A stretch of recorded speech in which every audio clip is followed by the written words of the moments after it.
Bueno, pues buenas tardes. Estamos aquí hoy una vez más en Body Villa y en esta ocasión tenemos el placer de recibir a la doctora Olga Giannini, quien viene desde Argentina, es doctora en teología y tenemos el honor de entrevistarla y nos gustaría, vamos a darla a ella la palabra para que se presente a sí misma porque nosotros estamos aquí de espectadores y nos gustaría saber en primer lugar, ¿no? En la primera parte de esta entrevista nos gustaría que se centrara en tres aspectos principales, ¿no? El primero es, pues bueno, que te presentes, ¿no? Que nos digas quién eres tú, ¿no? Cuál es tu trayectoria y en segundo lugar, ese sería el primer punto, ¿no? El segundo sería mm, cuáles son tus principales líneas de investigación, ¿no? En el ámbito de la teología, cuáles son tus principales líneas de investigación y, y, y en tercer lugar, ¿no? Digamos, qué discrepancias, ¿no? te han llevado a tener dentro de la teología académica con otras líneas de investigación ya anteriores, ¿no? Y todavía persistentes a tu trabajo, ¿no? Porque tengo entendido, ¿no? que por conversaciones, ¿no? que hemos tenido, ¿no? fuera de este entorno, que algunas de tus investigaciones no se han considerado un poco heterodoxas, ¿no? dentro de, digamos, la norma teológica, ¿no? Y sería interesante ver por qué, ¿no? Y en qué medida, ¿no? esto ha generado discrepancias dentro de la teología y quizá académica, ¿no? tanto cristiana, judía, de otros ámbitos, ¿no? Esto sería interesante verlo, ¿no? Esos tres puntos serían el primer eje de la entrevista, ¿no? Y en segundo lugar, bueno, ya para la segunda parte, pues ya podremos entrar más en concreto, ¿no? Sobre eh, a- a- analizar, ¿no? Algunas de tus líneas de investigación, hablar más en concreto sobre esos temas y si surge, pues tener algún breve diálogo. Seguro que será interesante y enriquecedor para todos nosotros y los que nos escuchen ahora o más adelante. Entonces, bueno, pues yo me retiro al silencio, a un silencio activo y te cedo la palabra, por favor, Olga, ¿no? Somos tus alumnos. Muchas gracias. Gracias a ustedes por la posibilidad de charlar sobre estos temas. Mi nombre es Olga Giannini, soy doctora en teología por la Universidad Católica Argentina, resido acá en Argentina. Eh, la línea de investigación en su principio surgió de la tesis doctoral, eh, que me llevó a, sobre todo, investigar los lazos entre las distintas miradas y tradiciones egipcias con los textos bíblicos. Ya ahí empezó mucho este aspecto disruptivo en la investigación porque prácticamente no hay nada hecho al respecto. Y a partir de la tesis doctoral y de ese tema de las relaciones con Egipto, surgieron obviamente otras relaciones no solamente temporales, sino también digamos, de miradas religiosas compatibles o no en otros periodos, ¿no? Entonces, en ese sentido, me dediqué más al periodo persa, que es donde ahora están más focalizados los estudios bíblicos por distintas razones, que después voy a contar. Eh, y, y bueno, entonces un poco el periodo de estudio sería desde el periodo persa hasta el periodo griego, incluido no me meto en el periodo romano, en lo que tenga que ver con las distintas miradas que aparecen en la Biblia, que son permeables a estos periodos, ¿sí? Eso desde el punto de vista diacrónico de la investigación. Eh, y desde el punto de vista de las temáticas, bueno, está un poco presentada. Eh, Sobre mi persona no puedo decir mucho más. Tengo estudios en ingeniería y de ahí me viene la cuadratura mental, como yo digo, una adhesión muy férrea al dato científico, por un lado, y por eso, bueno, pertenezco al Centro de Estudios de Historia de Antiguo Oriente de la UCA. El centro es un centro bastante conocido a nivel mundial. Tenemos dos publicaciones, una sobre todo que es Antiguo Oriente, que es la más conocida, después tenemos Tancatum. Somos un centro interdisciplinario muy dialogal y, por supuesto, formado por arqueólogos, por historiadores, por teólogos, básicamente son esas tres líneas. Y también, bueno, doy cátedra en distintos centros de estudio, así que eso es en cuanto a lo personal. En cuanto a las líneas de trabajo, ya las presenté un poco.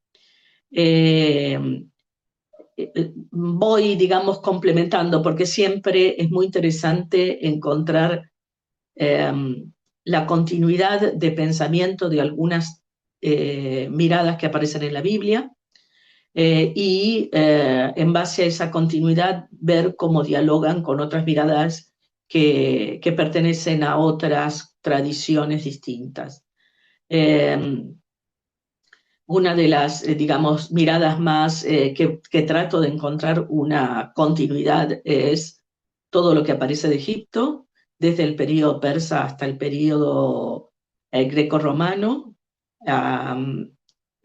Digamos, hay mucho para trabajar en la Biblia desde ese aspecto, porque hay muchísimo material también influenciado por esta corriente, por esta tradición, si podríamos decir. Eh, y por otro lado, desde el período persa, que es un tema que a vos te interesaba particularmente, vengo trabajando el tema de alianza desde distintas perspectivas, no solamente como una, digamos, institución o, si quieren, como una sí, institución política, sociopolítica en la época persa, eh, lo que ello significó para la constitución de lo que llamamos hoy yavismo. Este es otro tema, sí, en los últimos 15 años, pero sobre todo en los últimos 5 años se ha trabajado mucho sobre el replanteo de los orígenes del yavismo en la época persa, lo cual nos lleva a también repensar la teología del Antiguo Testamento, porque los paradigmas que aparecen en la Biblia sobre una posible historicidad, no solamente del Éxodo, sino de todo lo que tiene que ver con Jerusalén en la época de lo que se llama en la época de los reyes, no hay forma de sostenerlo hoy, ¿sí? Todo lo que está escrito desde el periodo persa en adelante, y eso implica repensar la teología bíblica desde el vamos, ¿sí? No solamente en los libros históricos, sino, y obviamente en el Pentateuco, pero es muy interesante también repensarlo en los libros proféticos, porque también todo, o sea, si es el Pentateuco lo que está escrito en el periodo persa, el resto es posterior. Y en ese contexto, el judaísmo de Egipto tiene mucho que decir, tanto al concepto de alianza como a los aportes que ha hecho a los textos bíblicos desde su propia identidad como judaísmo, como yavismo de Egipto. ¿Sí? Este es un poco el planteo de las líneas de investigación. Lo disruptivo creo que se dice por sí mismo, ¿sí? Es decir, no hay mucho trabajo hecho en estas líneas de investigación, sí hay trabajo hecho en el tema de periodo persa y sobre todo en repensar la teología de los distintos libros históricos, porque hoy lo que sale a la luz sobre todo es lo que antes era considerado como deuteronomista, hoy pasó a ser una ideología de un grupo particular del yavismo tardío en el territorio de lo que hoy sería Israel, pero sobre todo es la Sefilá. Y bueno, eso se presenta por sí mismo como disruptivo, ¿no? Todo lo que hay que hablar de ese tema. Así que si quieren entramos más en diálogo en algún tema en especial, para... No voy a hacer una exposición de todas mis investigaciones, así que me gusta más el diálogo. Así que Alex y a Gonzalo les doy la palabra para empezar a dialogar. Gonzalo, te cedo la palabra al principio porque tú eres el más entendido en la materia. Yo tengo algunas preguntas muy generales para Legos, pero te cedo la palabra, Gonzalo. Bueno, muchas gracias. Bueno, yo creo que es mejor entonces hacerlo al revés, ¿no? Empezamos por lo general y vamos yendo a lo particular, ¿no? En ese, yo creo mejor, ¿no? En ese orden, ¿no? Pues mi pregunta, básicamente como ignorante, sería exactamente a qué nos referimos cuando hablamos de estas tradiciones egipcias. Para las personas que solamente conocen la Biblia desde, supongamos, en este caso, si hablamos desde España, desde la tradición católica, ya no digamos en latín, sino en traducciones al español o a alguna lengua vernácula, qué implica esta revisión de las fuentes y qué implica el reconocimiento de estas influencias egipcias. ¿Estamos hablando de alguna otra religión, de un judaísmo egipcio o de qué estamos hablando? Bien, de Egipto nos vienen varias, digamos, o podríamos considerar un gran paquete, ¿sí? Mucha influencia que viene por distintos motivos. El primer motivo parece obvio, pero no tanto en los estudios bíblicos, es la misma religión egipcia. La religión egipcia tiene una identidad y una, digamos, historia muy grande, muy importante, que ha dejado sus rastros en toda Oriente Medio, y en ese sentido, la Biblia como un producto de culturas de Oriente Medio es receptiva de elementos de la religión egipcia, más allá de que obviamente han sido elaborados a la luz de las propias creencias religiosas del yavismo que entró en la Biblia. Después vamos a hablar de la pluralidad del yavismo. Eso entonces, por un lado viene la misma religión egipcia, de la cual tenemos, gracias a Dios, no solamente datos históricos, sino mucha literatura. Mucha literatura que se ha conservado no solamente de los periodos, digamos, antiguos, del periodo medio y del periodo tardío, sino donde Egipto ha dejado sus huellas en la propia zona de Israel, y por lo tanto hay ahí una, digamos, indudable presencia de Egipto a lo largo no solamente geográfica, sino en la historia. Y a lo largo de la historia, desde el periodo de bronce en adelante, todo lo que es la zona costera mediterránea ha estado dominada o influenciada permanentemente por Egipto, y eso indudablemente la religión ha dejado sus huellas también ahí, tanto en creencias populares como en lo que haya sido la religión del lugar. Ha influenciado en las religiones, en las distintas miradas religiosas. Eso por un lado. Por otro lado, han surgido con más fuerza en los últimos 20 años los estudios que tienen que ver con lingüística, y ahí Egipto también tiene mucho que aportar, también a los estudios bíblicos indirectamente, y es que se ha reconocido la existencia de un tronco lingüístico común entre las lenguas semitas y las lenguas africanas, digamos, entre ellos el egipcio. Se ha trabajado mucho desde la lingüística y se ha trabajado muy poco desde la Biblia, y este es un poco también digamos, el ámbito en el cual yo puedo hacer los aportes, porque son mucho más de lo que nosotros imaginamos los rastros lingüísticos que ha dejado el egipcio en la Biblia. Entonces, no hay trabajo hecho tampoco ahí, y ese es un poco el aporte que yo ofrecí artículo de Proverbios 8. No es el único, mi tesis doctoral trabajé sobre otro término hebreo, bueno, hebreo, es afroasiático, que es Naham, que tiene que ver con alianza, y por eso nuestras charlas con Gonzalo. Y entonces nos encontramos que en la Biblia, por lo menos hasta lo que acabo de decir, sí hay un fuertísimo trasfondo socioeconómico, político y cultural de Egipto, pero también hay un fuerte trasfondo lingüístico, que no es menor en el momento de escribir los textos bíblicos. Pensamos que el hebreo es una lengua muy antigua y no lo es.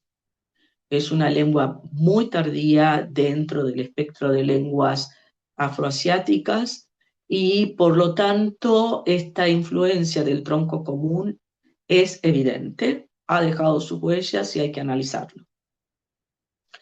Y por lo tanto, cuando aparecen términos que pertenecen a ese tronco común, no hay que analizarlos solamente desde la perspectiva hebrea, sino desde la perspectiva más amplia de este tronco común, que amplía el campo semántico de muchísimas palabras hebreas que no siempre son analizadas a la luz de este aporte. Después viene el elemento más diacrónico de Egipto, que tiene que ver, por un lado, con específicamente el periodo persa, que es el periodo donde se cristalizan los textos bíblicos. Egipto ya tiene ahí un judaísmo atestiguado a través de los documentos de Elefantina. Después tendremos que pensar qué significa judaísmo en Elefantina, pero sí sabemos que hay judíos en Egipto que se reconocen como tales mucho antes del periodo persa, mucho antes, pero que en el periodo persa tenemos documentos concretos que lo atestiguan. Pero sobre todo es en el periodo griego, con el surgimiento de Alejandría, donde este judaísmo más local empieza a tener un vigor muy, muy grande, y empieza a tener una, yo diría, primacía a lo largo y a lo ancho del Mediterráneo, especialmente en el periodo griego. ¿Sí? Alejandría como foco, faro de un judaísmo que tiene una identidad propia indiscutible, y que va a hacer sus aportes tanto a la Biblia griega y sobre todo a la Biblia, a la Biblia egipcia, a la Biblia judía o hebrea, pero sobre todo a la Biblia griega, que es donde el judaísmo de Egipto ha mostrado su primacía. Esto para el cristianismo no es menor, porque prácticamente es la mirada del judaísmo alejandrino la que termina triunfando en el cristianismo, mientras es la mirada más localista del judaísmo de Palestina la que termina luego y tardíamente triunfando en la literatura rabínica. Entonces, Egipto es el gran ausente, pero también a su vez es el gran presente desconocido, ignorado en la literatura bíblica por varios motivos. ¿Sí? Si le puedo preguntar también en la misma línea, ¿de qué modo para los que, otra vez para los ignorantes o los que no hemos estudiado a fondo el tema, de qué forma cambian el paradigma sus investigaciones? Es decir, ¿cuál sería la imagen que se ha tenido hasta el momento y de qué forma sus investigaciones son disruptivas o hasta cierto punto pueden ser polémicas? Disruptivas en el sentido de que tenemos un modelo de cómo fue escrita la Biblia, por un lado, y cuál es la identidad de esta comunidad que le dio origen, que hoy, por distintos motivos, no solamente por mí, sino por distintos motivos, ese modelo es insostenible. Ahora, ¿cuál es el modelo que entonces que es insostenible? Es el modelo en el cual existe un judaísmo monolítico, que ha logrado sobrevivir más o menos desde la época supuesta del mito del Éxodo, de Moisés. Estamos hablando de finales de la Edad de Bronce, ¿sí? Y comienzos de la Edad de Hierro, y eso es insostenible actualmente como paradigma. ¿Cuál es mi aporte a todo esto? Mi aporte es que este yavismo, que es de la época persa, que es el que está empezando ahora a aceptarse, no solamente viene de tradiciones de Babilonia y de Persia y obviamente del norte de Israel, Samaria, sino que el judaísmo de Egipto tiene muchísimo que decir ahí. Primero porque ha hecho sus aportes dentro de la Torá, el Pentateuco, con sus propios mitos. Los mitos de origen, los mitos de creación tienen fuertísimos componentes egipcios, y han entrado en la Biblia no del lado de Babilonia, sino del lado de Egipto. Es decir, estamos hablando de un tipo de yavismo con tal presencia y tal, digamos, originalidad, pero a su vez importancia dentro de esta originalidad, que ha puesto dos mitos de origen, nada más ni nada menos que al comienzo del Pentateuco, que termina siendo ley en el judaísmo, ¿sí? Ahora, hasta ahí podríamos decir, bueno, es un tipo, ha introducido textos, ha introducido miradas, pero lo más importante que ha introducido Egipto es su propia tradición de interpretación de esos textos, que ha prevalecido obviamente en la Septuaginta, pero ha prevalecido también en el cristianismo. El cristianismo no sería posible con la identidad que tiene para separarse del judaísmo en los 3-4 primeros siglos de la era cristiana, si no hubiera sido gracias a la identidad propia y a las tradiciones propias interpretativas del judaísmo de Egipto. O sea, si lo pudiera reformular, al menos del modo que lo he entendido, digamos que el paradigma hasta ahora, el paradigma que hemos recibido es que el cristianismo, al menos visto desde el punto de vista del Antiguo Testamento, sería una especie de escisión o de continuación, una posible continuación de un núcleo que esencialmente sería judío, que hebreo judío, que esto es lo que al menos en algunos círculos se consideraría el núcleo de la Biblia, mientras que lo que usted propone es que no es exactamente así, sino que lo que hoy sería el judaísmo, aunque tiene un origen común con el cristianismo, no son desarrollos del mismo núcleo. Es algo así, como que el cristianismo sería el desarrollo de un judaísmo egipcio o algo así. Es un judaísmo helénico, para ponerlo más en términos conocidos. Ahora, ¿qué es lo que pasa? El paradigma también actual del judaísmo helénico sigue siendo un judaísmo centrado en Palestina. Y lo que pasa es que el judaísmo helénico es un judaísmo que viene de la Septuaginta. Es decir, es un judaísmo que se ha alimentado en las sinagogas de habla griega, que eran la mayoría, y eran las más extendidas, y eran las más antiguas, antes incluso de las de Palestina. No hay que olvidar que en Egipto las sinagogas tuvieron el padrinazgo de los Ptolomeos, las sinagogas más antiguas están en Egipto, ¿sí? Son de la época griega, pero están en Egipto y son comienzos del siglo III antes de Cristo, ¿sí? Entonces, el paradigma de incluso el oficio sinagogal, que antes se decía que la Septuaginta había sido traducida de los textos hebreos al griego para el uso sinagogal, eso tampoco es sostenible.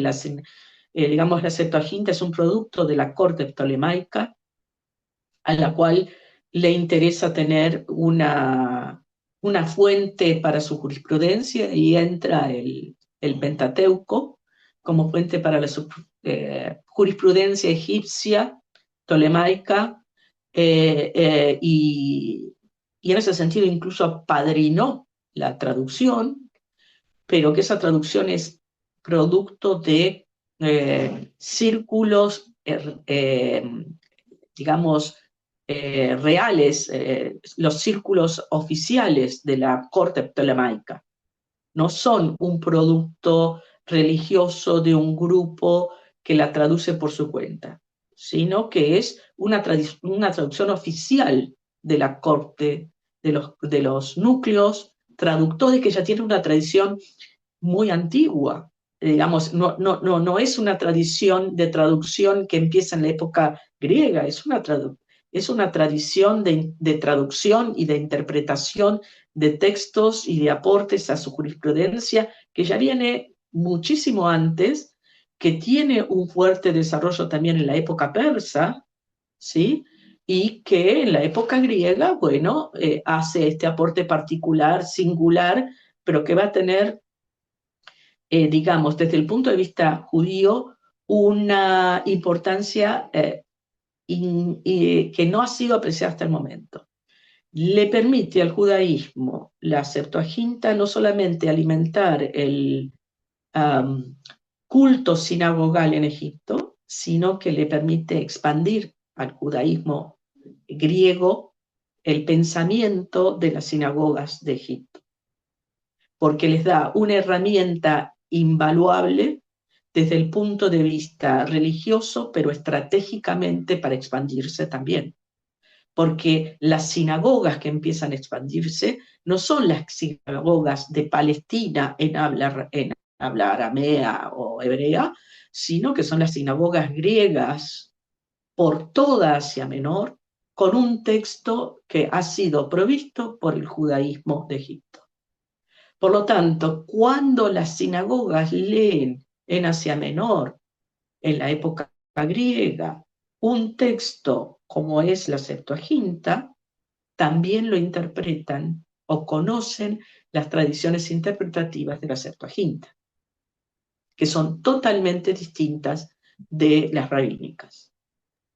Y en este sentido, ¿qué influencia tendría esta tradición que proviene de Alejandría si saltamos ya de época y vamos a la época romana y nos ponemos ya ahora en el cristianismo, no solamente en el judaísmo, digamos, en el cristianismo, en Cristo, en el Jesús histórico, si se puede hablar de este modo?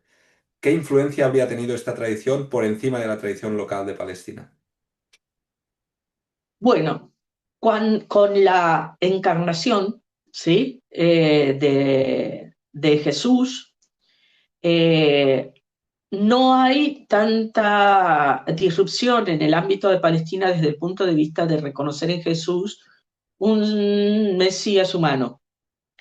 El problema empieza, y los grandes desafíos empiezan, cuando este cristianismo naciente empieza a defender que este Jesús es divino, además de humano. Entonces, eso implica una serie de desafíos que van a resultar obviamente en enfrentamientos, pero también en desafíos no solamente religiosos, sino filosóficos. Y es ahí cuando la filosofía, que ha dado herramientas invaluables a la Septuaginta y a toda la tradición posterior, hablo de Filón, hablo de toda la escuela judía de Alejandría, es una escuela muy entrenada filosóficamente, por su propio origen, ¿sí?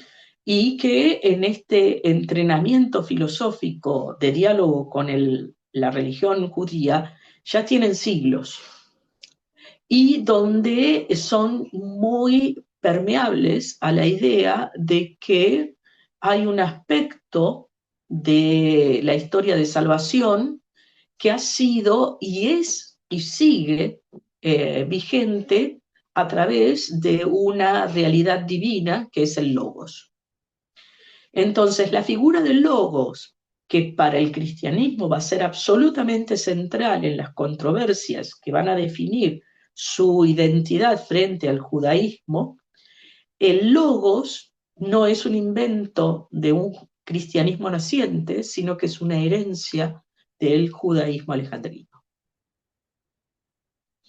Entonces, en las controversias de los primeros siglos, va a triunfar la idea del Logos Eh, es la primera idea que triunfa, antes incluso de la doble naturaleza, triunfa la idea de que este Jesús histórico es Dios,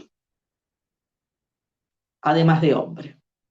Después va a empezar el debate de cómo entendemos esta doble naturaleza en, el, en lo que llamamos la segunda persona, el Hijo, ¿sí?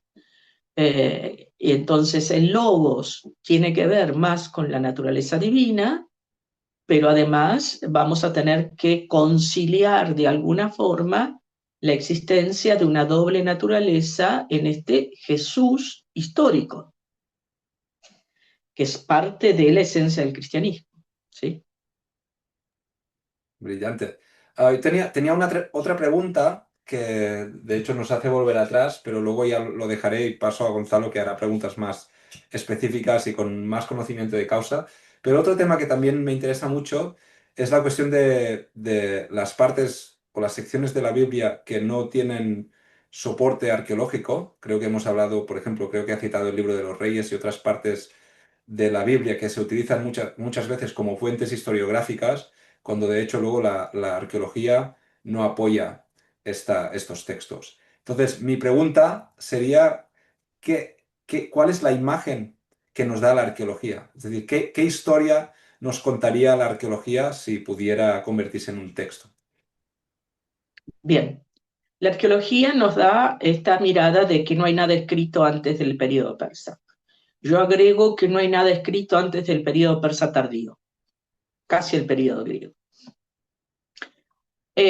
Con lo cual, cada vez es más evidente que toda la historiografía, especialmente la deuteronomista que se refleja en la literatura historiográfica de la Biblia, como es los libros de los reyes, Samuel, eh, jueces y crónicas, es un tipo de literatura que entra en la Biblia por una ideología determinada, que es la ideología deuteronomista, que es una ideología sobre todo muy radical, centrada en la defensa de la tierra, en la conquista de la tierra a través de la Guerra Santa, y una idea de un tipo de judaísmo local muy sectario,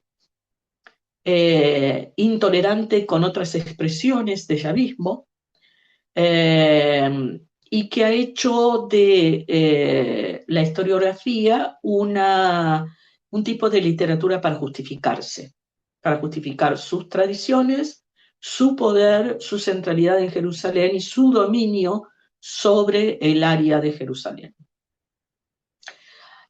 No soy yo solamente la que lo digo, hay un montón de estudios, cada vez hay más estudios donde es, digamos, donde se repiensa la teología que surge de estos textos, ahora desde esta mirada más crítica, pero también lo que surge cada vez con más certeza es que no hay nada en la Biblia que pueda ser dato histórico. O sea, la Biblia es un producto de, digamos, de múltiples expresiones yavistas, pero es un libro religioso, no es un libro histórico. No es casualidad que son las expresiones más intolerantes o más tradicionalistas en cualquiera de las religiones. No voy a hacer excepción del catolicismo tampoco, ¿sí? Son las expresiones más radicales y tradicionales las que justifican y defienden todavía que la Biblia puede tener algún dato histórico.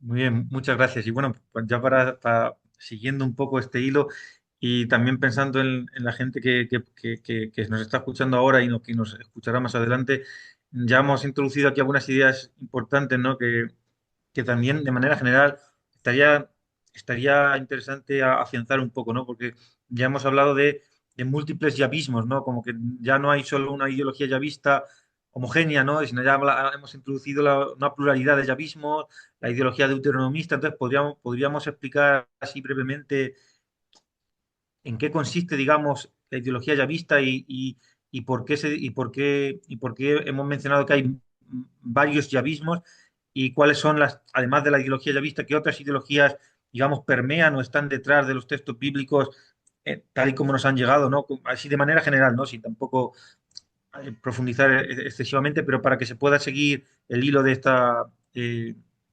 exposición de Bueno, manera segura. Muy bien.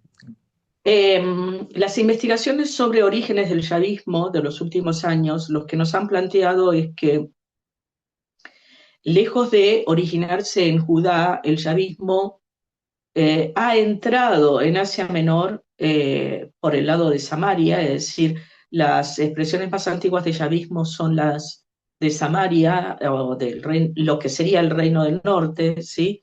En realidad es el territorio de Samaria, y siempre ha sido conocido como Samaria. El tema es que cómo entra a Samaria, si es originario de Samaria o entra en Samaria a su vez a través de tradiciones más antiguas que son de Egipto. ¿Por qué?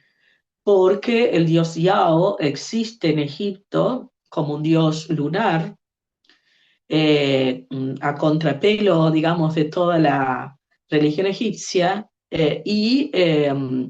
ha sido venerado en Egipto desde muy antiguo y por lo tanto es probable que haya entrado a Samaria en la Edad de Bronce, y se haya establecido ahí como un dios local, que después haya sido la dinastía honrida la que ha tomado este dios local como dios patriarcal, es decir, como dios de su propia dinastía, y esto le ha permitido a los homridas eh, expandir a su vez este dios local a la Transjordania.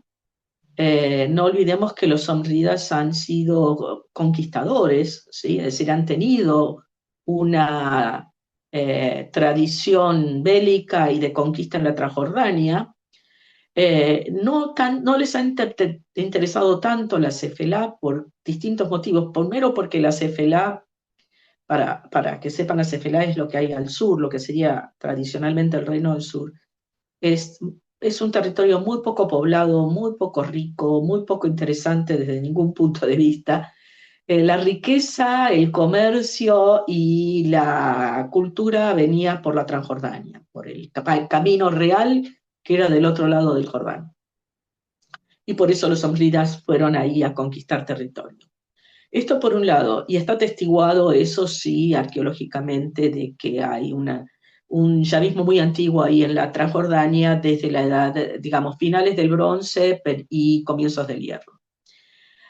El tema es, por otro lado, que hay un yavismo en el sur, en el Sinaí, atestiguado sobre todo por las inscripciones de Kuntijiet Arrud, que se consideraban las más antiguas, y hoy se sabe que no son las más antiguas, pero que también es lógico viniendo de Egipto, ¿sí? Es decir, Sinaí es territorio egipcio, lo ha sido tradicionalmente, lo sigue siendo, es el bastión, el baluarte egipcio en el Sinaí, es desde siempre.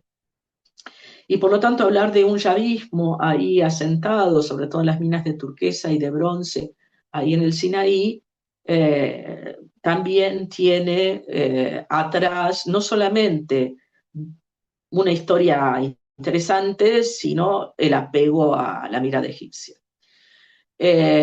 Por otro lado, en la Transjordania, hoy se están haciendo muchas investigaciones sobre los yavismos, específicamente locales, en la Transjordania, sobre todo en la zona de Edom y en la zona de Arabia, ¿sí? Continuidad de esto, pero también yavismos que han venido de Babilonia, localistas de Babilonia, y probablemente también de la zona de Persia, El problema es que no hay literatura ahí que lo avale, digamos, no aparece ni el judaísmo ni el yavismo ni en la biblioteca de Susa, no hay digamos, en los anales del periodo persa, incluso en el tardío, lo que es Aqueménida, no hay registros de un yavismo o de un judaísmo.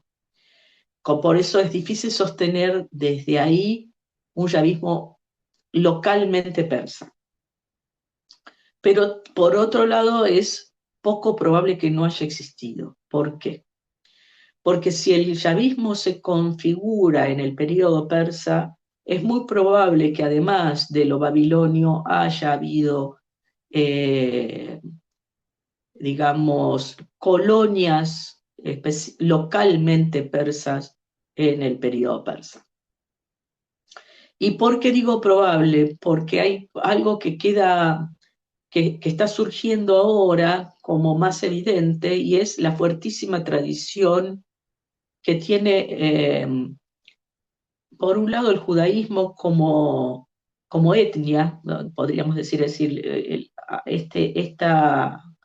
estos colonos asentados en la zona de Judá, que son mercenarios, y han sido mercenarios muchísimo tiempo, y han hecho del ser mercenarios casi, digamos, una parte de su, no diría identidad, pero sí de su modus vivendi.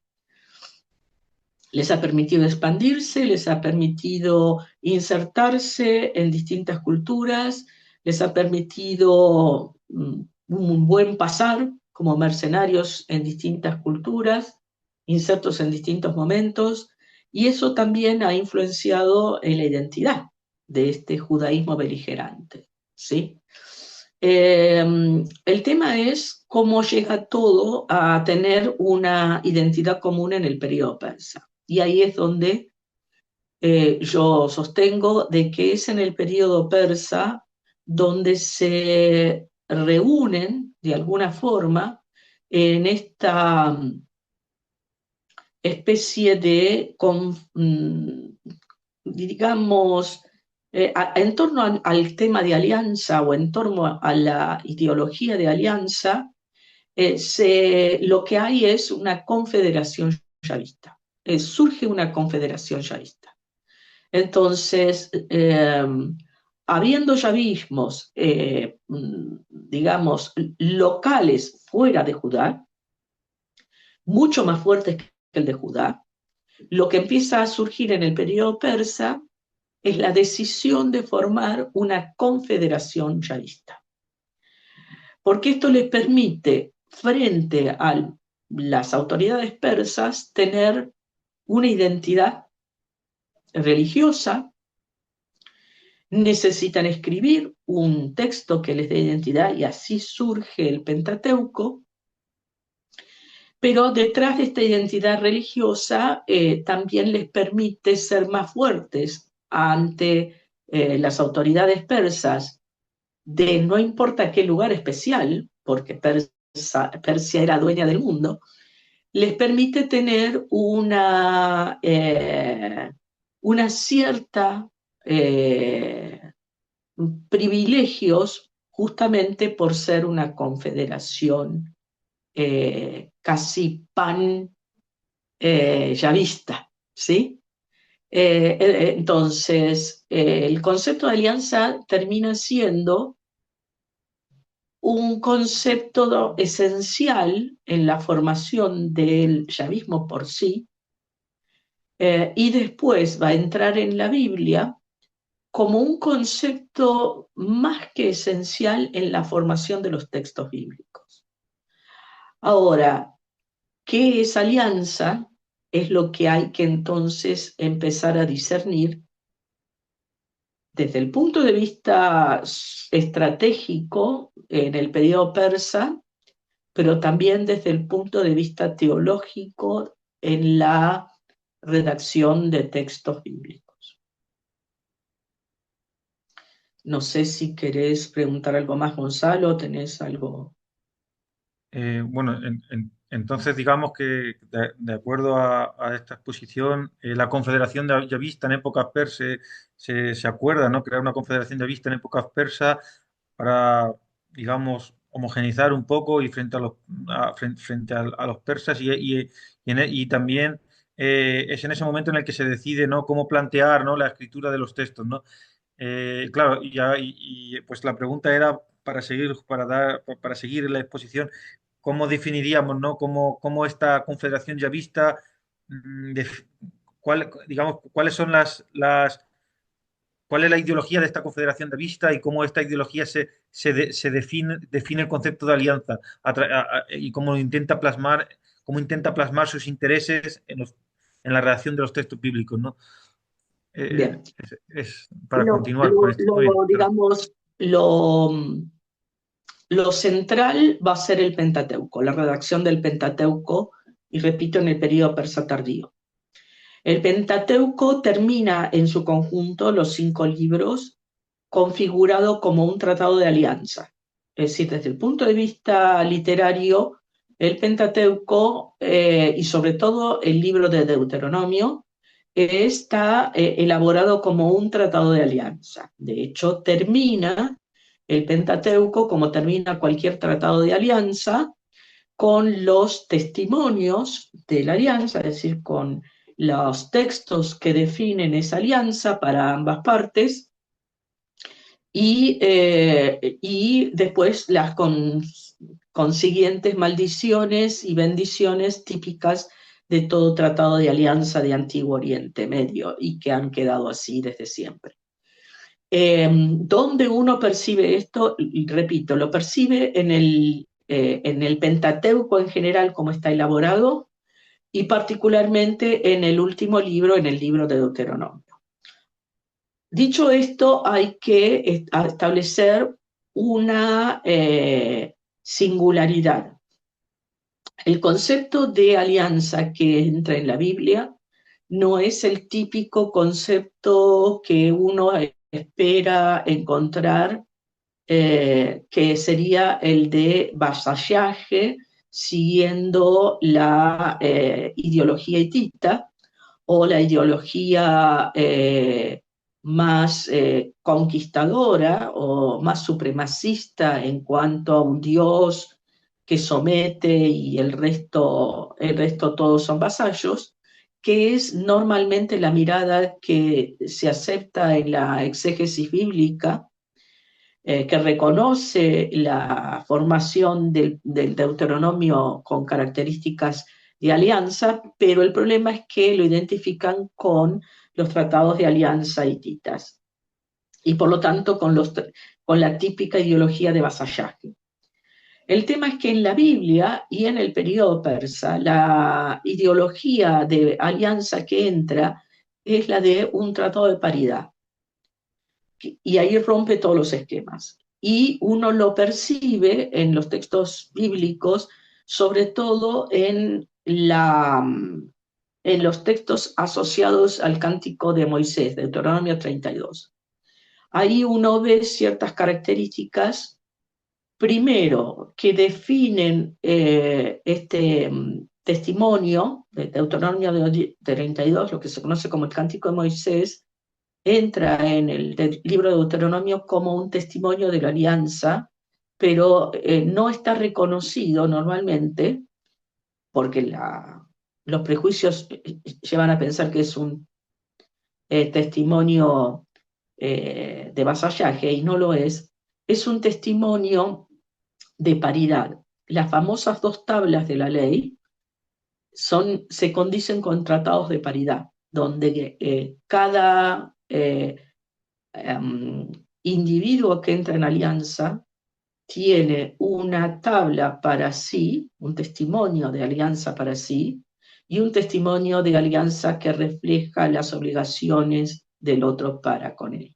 Es decir, cuando se habla de tratados de paridad, es típico en los tratados de paridad 2 tablas, de 2 testimonios, donde esos testimonios conservan las obligaciones de las partes, y era uso que una de las partes conservara para sí como especie de recibo o de testimonio de esa alianza, las obligaciones de los otros miembros de la alianza para con la alianza en general y para con el que conserva las tablas en particular, mientras que el otro testimonio es viceversa, el que conserva la alianza en general y las obligaciones que él mismo también, como parte de la alianza, se obliga.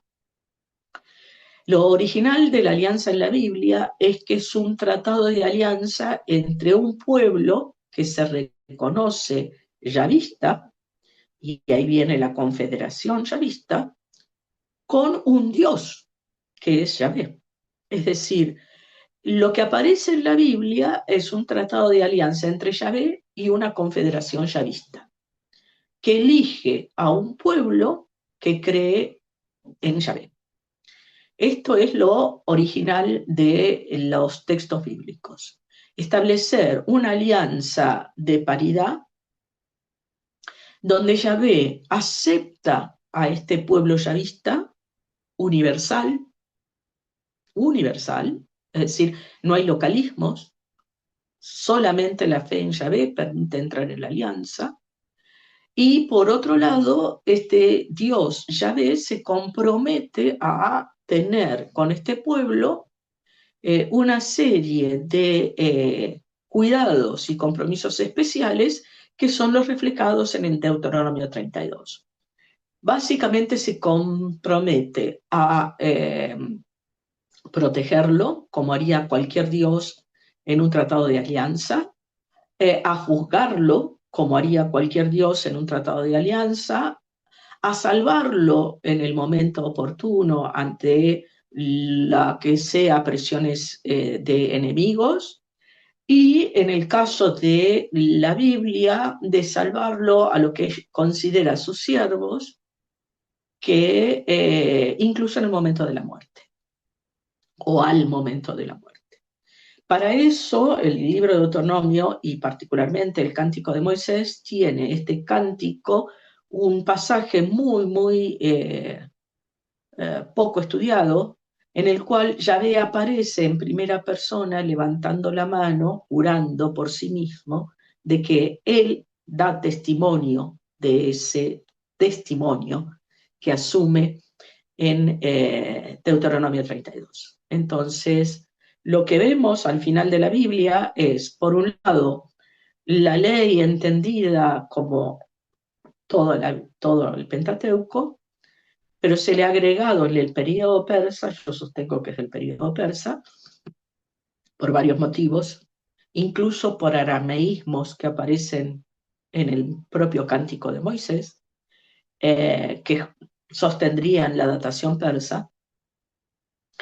Aparece entonces esta configuración, un yavismo estructurado como una confederación yavista donde hay dos testimonios muy fuertes dentro del texto que hacen de esta confederación una estructura en torno a Yahvé con un texto que es el Pentateuco que da fe de esta confederación. Y de una historia previa que ahora entraría desde el punto de vista mitológico, que le da identidad e unidad, que es el mito del Éxodo, Moisés. Sí. Muy bien, muchas gracias. Es muy interesante, ¿no? El aporte, ¿no? De la originalidad que tiene la alianza, ¿no? Frente a otros pueblos del Oriente, del Próximo Oriente. La idea esta de la alianza, ¿no? Entre dos partes iguales, ¿no? Que ambas se reconocen mutuamente y se comprometen a seguir, a seguir lo pactado, ¿no? En el tratado. En este punto, ¿no? Me gustaría también, ¿no? Que poder comentar. Creo que nosotros lo hemos tenido ocasión de hacerlo en el pasado, pero creo que también es interesante poderlo hacerlo aquí ahora, ¿no? Porque, claro, en esta, digamos, alianza, claro, también entra la pregunta de el concepto de justicia, ¿no? Que recubre, ¿no? Que recubre,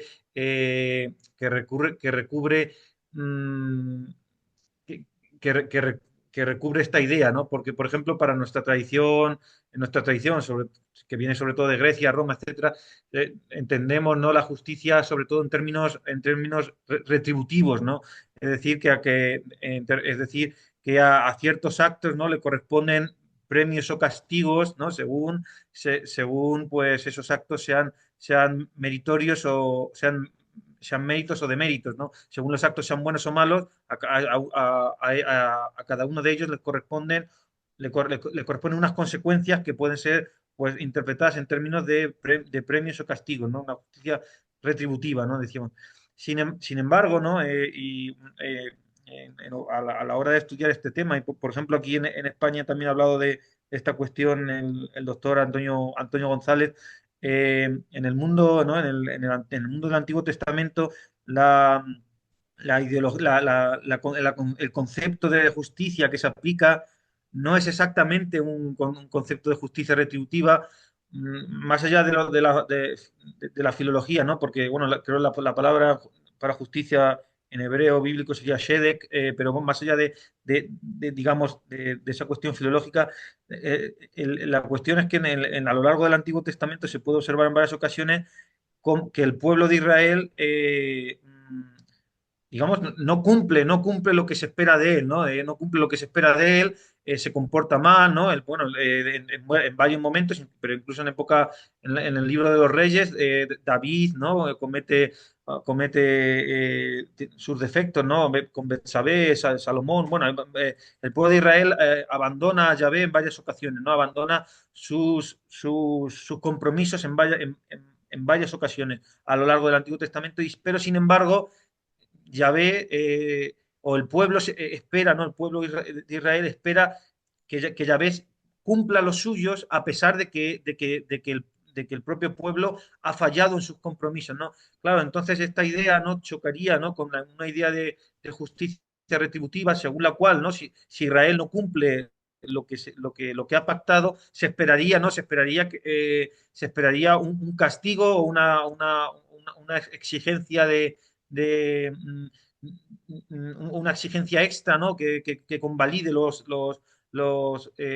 excesos o los no cumplimientos de los términos pactados. Sin embargo, aquí no se refleja tanto esto, sino que es una idea más bien de que la justicia se entiende en términos de fe, es decir, que no importa cuánto una de las partes pueda fallar, siempre se espera que la otra, siempre se espera que se vaya a mantener, que la otra mantenga lo pactado, porque uno es justo, no porque, uno sería justo, no porque premie las buenas acciones según corresponda, o no castigue las malas según corresponda, sino porque cumpla aquello que ha pactado, ¿no? Digamos que uno es justo porque mantenga su palabra, a pesar de todos los pesares, ¿no? A pesar de todos los pesares, ¿no? Entonces, por ejemplo, siguiendo lecturas como la que hace Antonio González, por ejemplo, la idea sería esa, ¿no? De que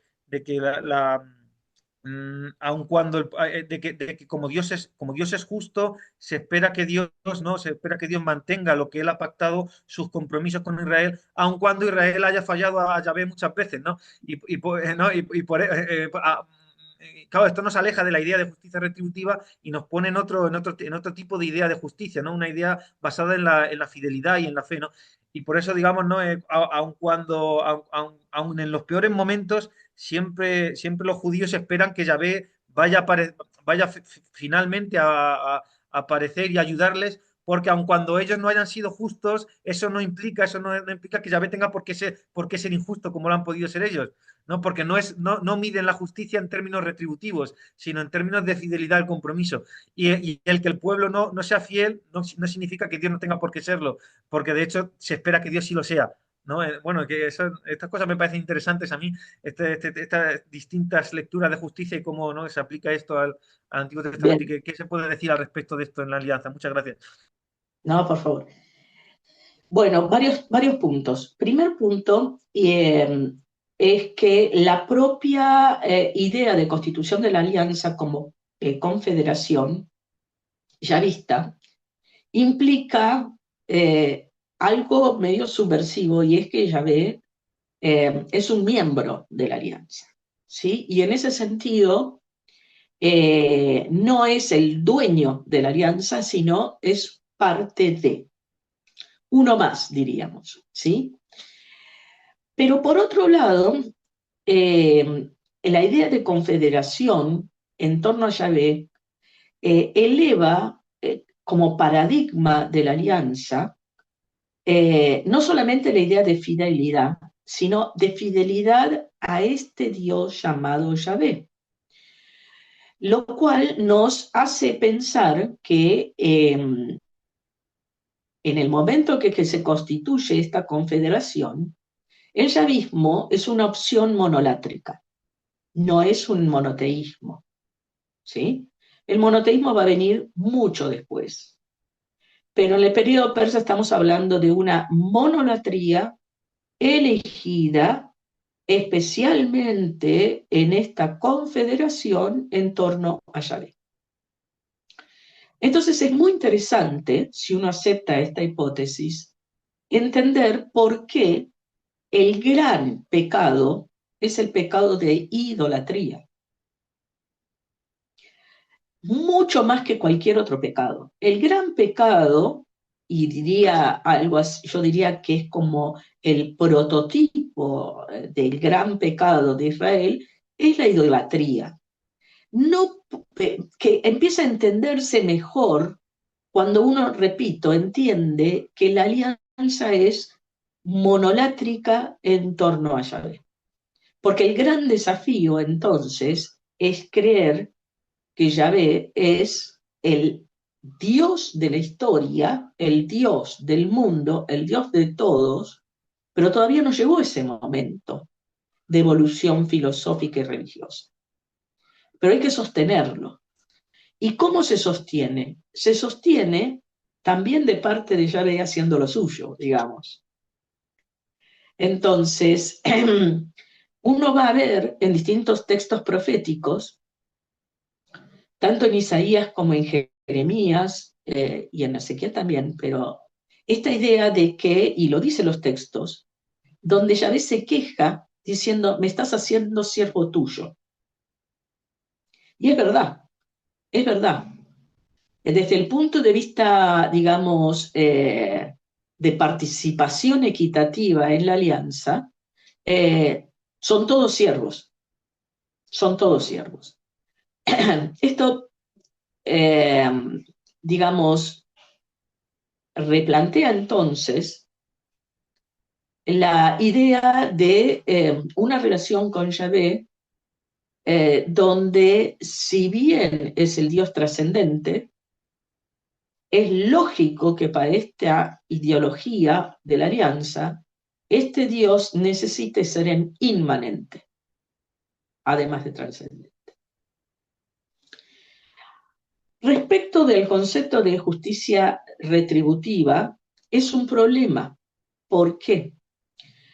Porque la justicia retributiva va a entrar de alguna forma, en lo que son las maldiciones de la alianza. Entonces es muy cómodo, digo, para una teología que todavía no ha elaborado bien el concepto de alianza, entender que Yahvé es justo porque castiga. Y castiga en lo que vendría a ser el reflejo de las maldiciones de la alianza. Pero cuando uno va y en ese sentido es necesario volver una y otra vez al testimonio de Deuteronomio 32, del Cántico de Moisés, el centro teológico del Cántico de Moisés es una frase que se va a repetir como estribillo fuera del cántico, justamente porque es el centro teológico, que es en el Deuteronomio 32, 36, en el cántico, el versículo 36 del cántico, donde Dios promete, voy a juzgar a Israel, dice, voy a juzgar, llegado el día determinado, los voy a juzgar y voy a salvar a mis siervos. Voy a salvar a mis siervos cuando vea que están exhaustos y a punto más o menos de desaparecer. Ese es el núcleo teológico. El tema es que no utiliza la palabra salvar, sino utiliza la palabra, y ahí entramos otra vez en lo egipcio, utiliza la palabra Naham, y Naham es un concepto muy complejo asociado no solamente en este pasaje, sino en toda la Biblia al concepto de alianza, y Naham es un término de la familia de la familia afroasiática. Digamos, del protosemita, el jamito-semita. Es decir, es un término que está escrito en hebreo, pero que tiene una fuerte connotación egipcia y de ideología real egipcia. Y entonces ahí entra un concepto de justicia distinto. ¿Por qué? Porque en la ideología real egipcia el faraón es Dios y es el garante del orden, además de la justicia. Y como garante del orden cósmico, necesita que el mundo siga existiendo. Más allá de la justicia específicamente terrenal que debe seguir sosteniéndose, pero que debe incorporar la dimensión cósmica. Entonces, Dios en la Biblia es el garante del orden cósmico y por lo tanto de una dimensión de justicia que tiene que incorporar el orden cósmico, más allá de las deslealtades propias de este pueblo que es su pueblo y que es un pueblo rebelde. Rebelde dentro de las categorías, repito, de un tipo de justicia retributiva. Entonces, lo que en realidad existe en la Biblia no es la justicia retributiva, sino la justicia restaurativa. Tan vapuleada, tan negada, tan contradicha en Occidente bajo el paradigma de la meritocracia y de todo lo que ya sabemos, ¿sí? Entonces, la justicia bíblica es una justicia restaurativa. Uno lo ve, por ejemplo, en la institución del jubileo, restitución de la tierra, restitución de la libertad, restitución de los derechos, restitución de las posesiones, restitución de la salud, y no de casualidad el jubileo, si bien es una institución reconocida en todo Oriente Antiguo, antiquísima, ¿sí? Ha dejado sus rastros en todo Oriente Antiguo, es también egipcia. Y en Egipto es particularmente entendida incluso como restitución vital de cada uno de los siervos. Y está asociada con una institución que es el Festival de Hetzed, donde es interpretada el jubileo en categorías de rito de pasaje. Entonces, el Dios de la Biblia, repito, no es un Dios injusto porque se desdice de la justicia terrenal, sino que es un Dios justo porque supedita la justicia terrenal al orden cósmico. Y decide cuándo prevalece una sobre otra. Claro, muy bien. Bueno, de hecho, en Levítico, si recuerdo bien ahora de manera fresca, en el libro del Levítico incluso se dice que pasado pasado una cantidad de años específica, las deudas que se hayan contraído dentro del pueblo de Israel deben ser perdonadas, ¿no? Porque si una deuda se mantiene y alguien no la puede pagar, al final esto lleva a que haya siervos dentro del pueblo de Israel, unos sean siervos de otros. Claro, y como Yahvé digamos, no se no se entienden o no se pretende que dentro del propio pueblo unos sirvan a otros, sino que todos sean iguales, ¿no? Entonces, claro, a la hora de contraer deudas, si alguien no las puede pagar en el largo plazo, digamos, ¿no? Se dice que pasada una X cantidad de años No esa deuda solamente tiene que deudas, desaparecer. no solamente deudas, la posesión de la tierra, Claro, e incluso los presos políticos. Es decir, el jubileo implica una moratoria fiscal o un blanqueo fiscal, implica una liberación de presos políticos, es decir, una amnistía, pero además implica la condonación, digamos, la existencia o al revés, niega la propiedad de la tierra o la propiedad como concepto absoluto. El jubileo lo que muestra es que en la Biblia, por lo menos en los papeles, porque nunca se llevó a la práctica, pero por lo menos en los papeles el ideal es que Dios es el único dueño de la tierra y por lo tanto la tierra es entregada para ser labrada, para hacerla producir, pero que nunca es nadie dueño de la tierra, eh, donde no hay esclavos, no tendría que haber esclavos, pero tampoco donde no tendría que haber presos políticos o esclavos en términos monetarios. Es decir, esclavos de la deuda, esclavos, todo lo que eh, Occidente ha entronizado como modelo. claro, ¿Sí? esto sería un buen punto, ¿no? Porque, bueno, supongo, hay un tiempo aquí, supongo que hay un tiempo aquí limitado, ¿no, Alex? No podemos estar aquí hablando, aunque por temas podríamos estar hablando indefinidamente, ¿no? Pero todos tenemos que hacer cosas y ahí en Argentina tiene la hora del almuerzo, además, ¿no? Pero este punto sería interesante porque, ¿no?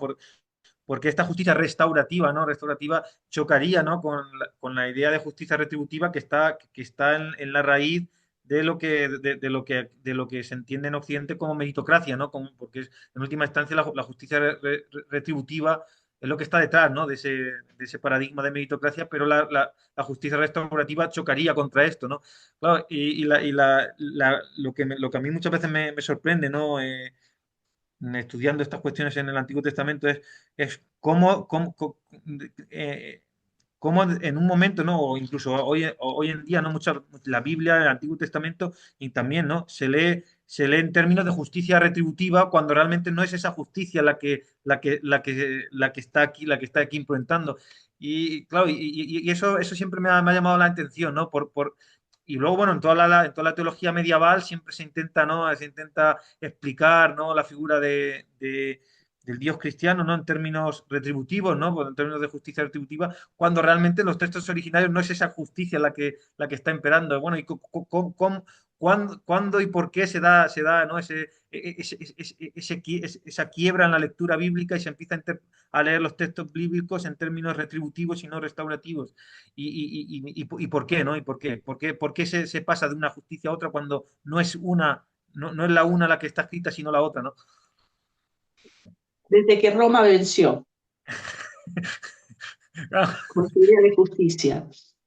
Claro, o sea, La bocanada de aire fresco es que toda la teología que está detrás de la doctrina social de la Iglesia intenta recuperar esta mirada. Veremos qué hace este nuevo Papa, que supuestamente es más defensor de la doctrina social de la Iglesia. También lo había sido Francisco, pero el tema es que no llega, no es ni enseñada, ni defendida, ni, ni siquiera explicada. Entonces tenemos una gran deuda con el cristianismo sobre lo que es doctrina social de la Iglesia. Y cualquiera que alce un poco la voz, automáticamente llueven los palos de todo tipo. No solamente acá en Argentina, en todo el mundo, porque el paradigma es el otro. Así que Estamos en Entonces, esa digamos situación. que el triunfo de Roma, ¿no? El triunfo de Roma es el haber impuesto en la lectura bíblica la idea de justicia retributiva en lugar de restaurativa, ¿no? Y la estructura de poder, la Pax Claro, Romana, claro, la verticalidad en la Iglesia católica. Es decir, Roma claro. triunfó no solamente en su justicia, en el Pero modelo romano, aquí una en pregunta el modelo interesante de la también sería sociedad la romana. siguiente, porque Roma, digamos, vence, pero claro, uno puede entender también que el cristianismo es lo que es gracias a que se alió con el imperio, ¿no? Gracias a que se alió con el imperio y hizo del imperio su tierra, Yo creo que eso, yo creo que eso es la excusa de unos cuantos herejes, porque Dios tiene el poder y siempre tuvo el poder de hacer del cristianismo lo que es el cristianismo, ¿sí? Sin ayuda de Roma, ¿sí? Pese a Roma. Claro, Y pese a los papas, y de pese a los hecho, papas romanos. de hecho, se suele responder así, ¿no? Que si no hubiera sido, si el cristianismo no hubiera llegado a ser lo que es, si no se hubiera aliado con Roma, ¿no? Pese a todos los pesares, había que hacerlo, ¿no? Digamos, no era la alianza con. Entonces, digamos que Roma vence, ¿no? Aplica su idea de justicia, pero también, digamos, ellos mismos, ¿no? Los que vienen de esta parte, ceden también, ¿no? Ceden su idea de justicia a la del imperio, ¿no? La ceden, ¿no? La ceden a cambio de estructura política, a cambio de poder, ¿no? A ver, así como el judaísmo son una cosa muy plural, el catolicismo o el cristianismo, para ser más preciso, en los primeros siglos de la Iglesia era un tema muy plural también. Sí. Entonces había más de una corriente de pensamiento y la que triunfó fue esta corriente, digamos, verticalista en torno al modelo romano. El problema que esta corriente es, además, por la misma identidad, es autoritaria, es intolerante con otros esquemas y ha obligado al silencio y a la proscripción a otro tipo de pensamiento cristiano que estaba muy, muy fuerte en los comienzos de la Iglesia. Eh, Habría que remitirse a todo ese cristianismo plural, pero no de casualidad, en Egipto justamente es el cristianismo de Egipto el que tiene una expansión increíble porque se fuga de Roma, porque encuentra un lugar de expresión libre del cristianismo, el mismo gnosticismo, el mismo cristianismo gnóstico, ¿sí?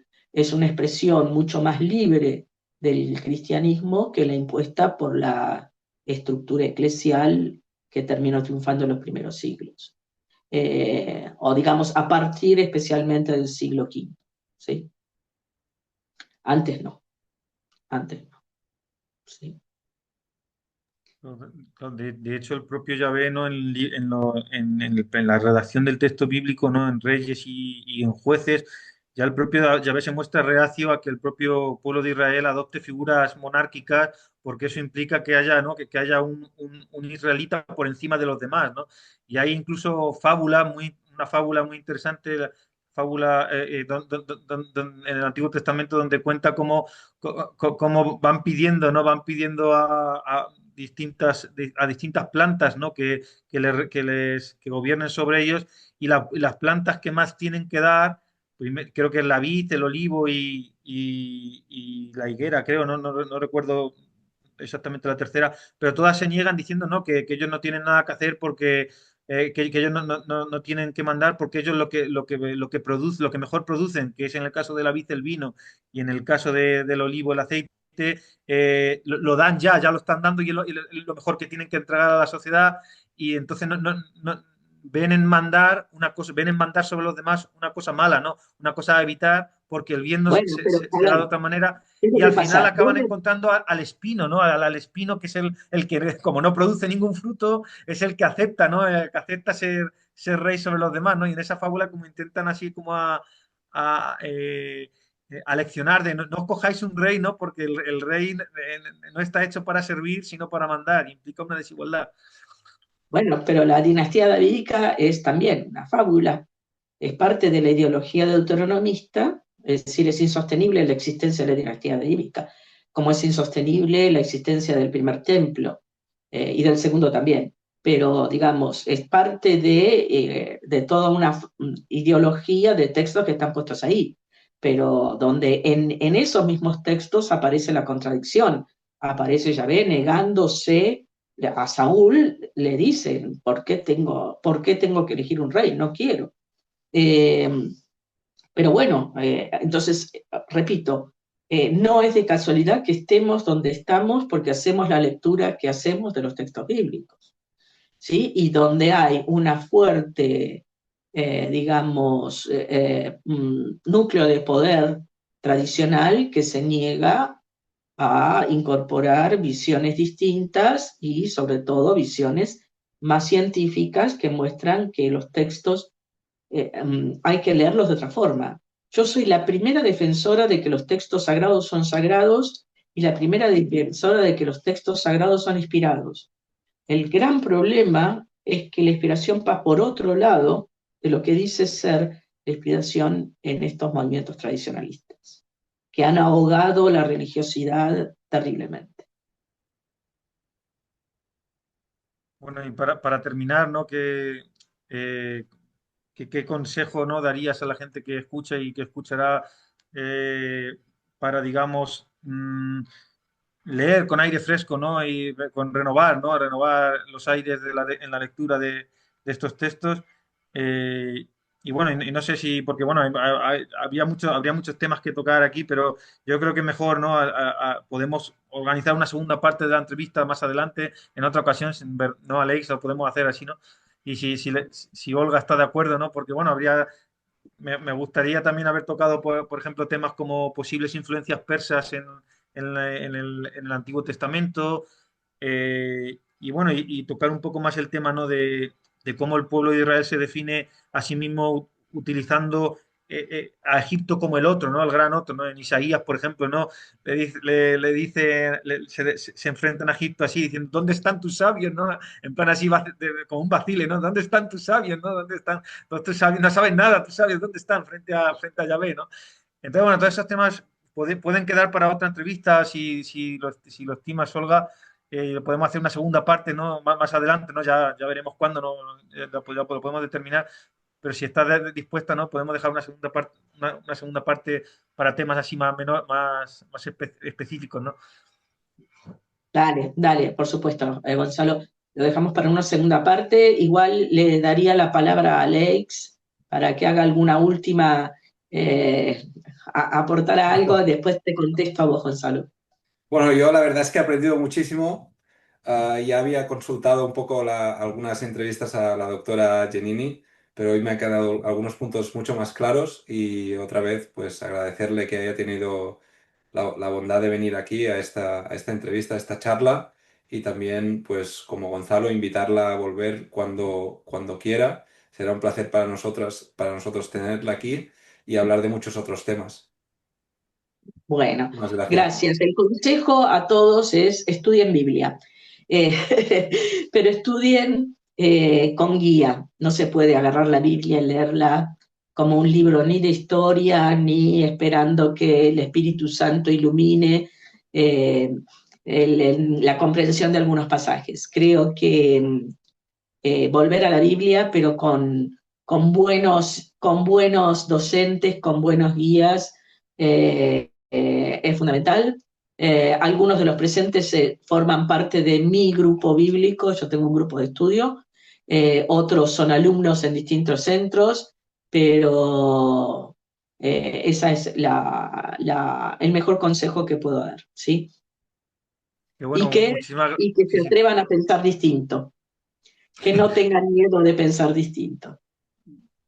Y que tengamos la justicia restaurativa y no la retributiva, como no, ahí Totalmente, que totalmente. sepamos no distinguir, ¿no? Entre una y otra, al menos, ¿no? Luego ya que cada uno opte, pero sabiendo cuál es la diferencia, ¿no? Que este vídeo quedará, ¿no? Como para la posteridad en ese sentido, ¿no? Para que se pueda distinguir entre una y otra. Y muchas gracias, Olga, ¿no? Ha sido un placer, ¿no? Poder charlar contigo hoy. También doy las gracias a todos tus estudiantes que nos acompañan hoy de tu grupo de estudios, como has mencionado, que aquí están todos, ¿no? Y es un placer también contar con ellos. no hay nada más enriquecedor, ¿no? Para un docente ver el acompañamiento de sus estudiantes, ¿no? En este tipo de eventos, Y ¿no? domingo al mediodía, y domingo al mediodía, Y mirá domingo al que... mediodía. Domingo al mediodía. Así que bueno, vosotros sois también protagonistas aquí, ¿no? Y os agradezco un montón, ¿no? Vuestra asistencia hoy. Si Dios quiere, nunca mejor dicho, ¿no? Podremos tener una segunda oportunidad y volvernos a ver todos aquí una segunda vez en Bodivilla para hablar de otros temas muy interesantes relativos al Antiguo Testamento. Bueno, pues muchas gracias, Olga, y lo dicho, yo os mantengo la invitación para volver a vernos un par de Dale, meses más adelante, si así lo estimáis. dale. Nos A vemos la pronto. doctora Olga Genini la podéis seguir también, ¿no? Da cursos online en el Centro de Estudios de Egipto y del Mediterráneo Oriental en Argentina, online. Ofrecen cursos online sobre temas relacionados con los orígenes del cristianismo, influencias de Egipto en el Antiguo Testamento. De los temas que hemos hablado hoy, ofrece cursos por ahí de manera, además, de manera reiterada, ¿no? O sea, hay muchas ediciones. Entonces, si alguien quiere profundizar en ello, porque sepa que puede acceder ahí en lengua española además, ¿no? Y online, ¿no? O sea, no hay excusa para no estudiar, ¿no? No hay excusa para no estudiar. Y en la Escuela de Sion, ahora estoy también acá, hay alumnos de la Escuela de Sion también. Ah, y en Así la escuela que de Sion también. en la Escuela de Sion. Y en el SEAO, también en el SEAO, sí. Así que, bueno, gente, nos vemos pronto. Muchísimas Bueno, pues gracias. muchísimas Gracias a gracias. todos. Chao. Gracias. Nos vemos. Hasta luego.